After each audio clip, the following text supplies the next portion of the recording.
Hi everyone, my name's James Ivy with Antelope Audio.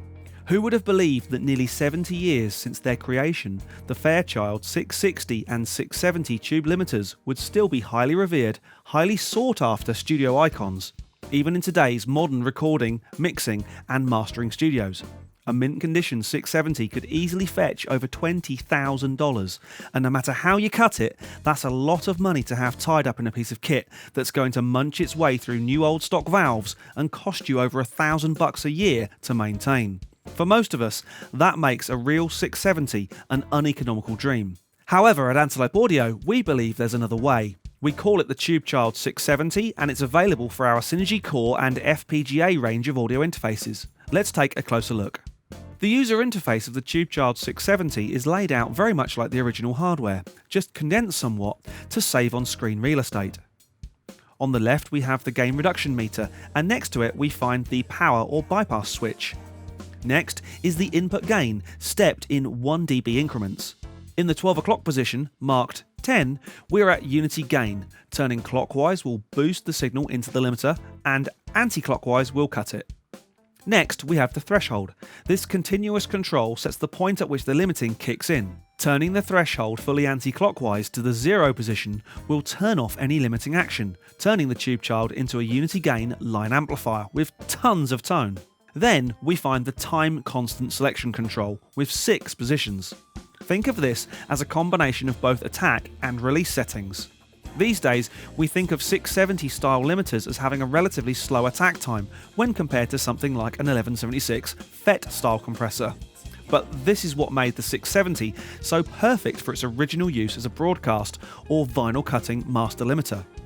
However, in position 1 with an attack time of 0.2 milliseconds and a release of 0.3 seconds, the Tubechild works fantastically as a vocal limiter, letting just enough transient through to keep the vocal interesting, yet imparting its tube compression characteristics into the signal, giving it amazing tone. I'm quite sure there are real Fairchilds out there set in position 1 that have not been changed in years. Position 2 has the same 0.2 millisecond attack time, but a slightly longer 0.8 second release. Again, great for lead or backing vocals. Position 3 is 0.4 millisecond attack and 2 second release. This is a great glue setting.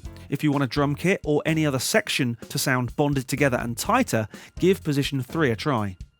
The values increase again at position 4 with an attack of 0.8 and a 5 second release respectively. Position 5 and 6 again have faster attack times of 0.4 and 0.2 milliseconds, but with much slower release times that are program intensity and average level dependent, from 300 milliseconds all the way to 25 seconds. The final control is the output gain, which can help us keep the rest of the signal chain in check. Let's take a listen to how the Tubechild670 sounds. First, let's put it to work on a lead vocal. I'll dial it in to give us a nice smooth vocal sound. One of the main benefits of the Tubechild is that it's very difficult to get a bad vocal sound or any of that nasty pumping effect because of its slower attack times. She said, "You're the one to blame for the burning down in flames. I took it for a sign."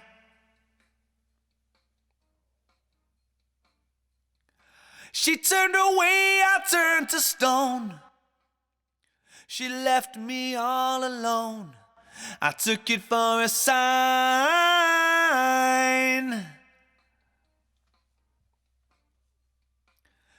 You've gotta be good, you've gotta be good, you've gotta be good to begin.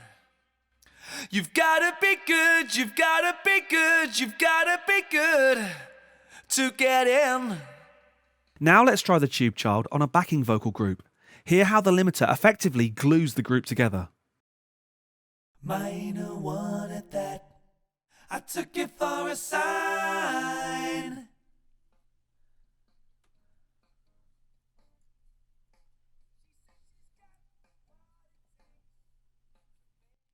Break you at the gates. I took it for a sign.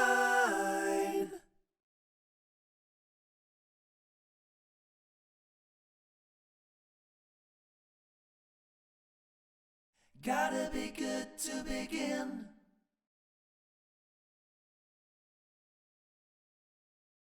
Gotta be good to get in.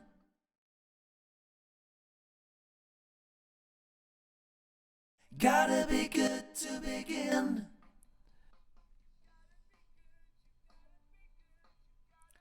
Gotta be good to get in. Now let's hear how the Tubechild adds that same magic glue effect on a drum bus.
The Antelope Audio Tubechild670 is available to run alongside selected Antelope Audio Synergy Core and FPGA audio interfaces.